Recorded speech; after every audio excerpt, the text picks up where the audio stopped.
Grace to you and peace from our risen Savior, Jesus the Christ. The light shines in the darkness, and the darkness has not overcome it. This verse from the first chapter of John's Gospel is most often associated with Christmas Day. It's part of the appointed reading for that day.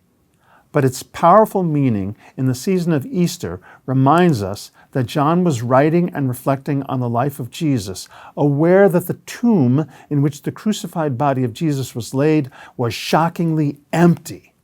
God's great reversal of the predictable order of things left everyone, friend and foe, stunned. And it probably left them with the question, what do we do now? A world at times can feel like a very dark, cold, unwelcoming, and anxious space. While we should always be careful about saying we are living in the worst of times, truly the degree of division, stress, fear, and hopelessness are at levels most of us have never experienced before. And those of you listening to this message will recognize that this is true even and at times especially in the church.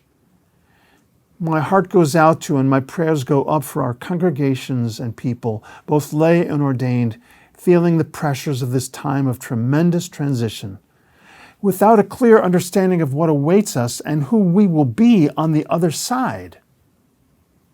We can imagine that this is exactly how the disciples of Jesus felt on the day we call Holy Saturday. Having devoted themselves to Jesus with such hopes and joyful expectation, how could it all end this way? Their grief and confusion and loneliness were deep. It seems to me that it is exactly in times of such trouble that we become more powerfully aware of God's presence, probably because we have finally given up on being self-reliant, and God does not disappoint us.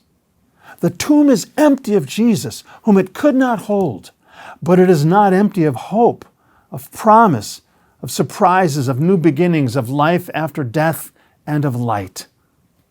The light shines in the darkness, and the darkness has not overcome it. Never will.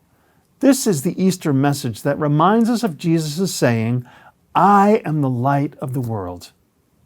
The light that is Jesus shines into the darkest of times with hope and resurrection.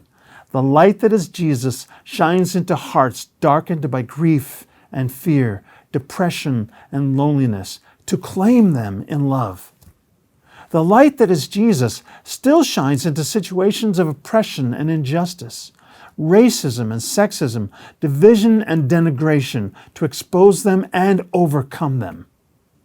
But let's not forget, siblings, sisters, and brothers, the light that is Jesus wants to shine through us. Let your light so shine before others that they may see your good works and glorify your Father in heaven. This is the baptismal claim on our lives and living. This is the Easter claim. In light of the empty tomb and the resurrected Christ, shining brighter than on the Mount of Transfiguration, what do we do now? Live like Christ in our communities. Blessed Easter, my dear siblings. This changes everything.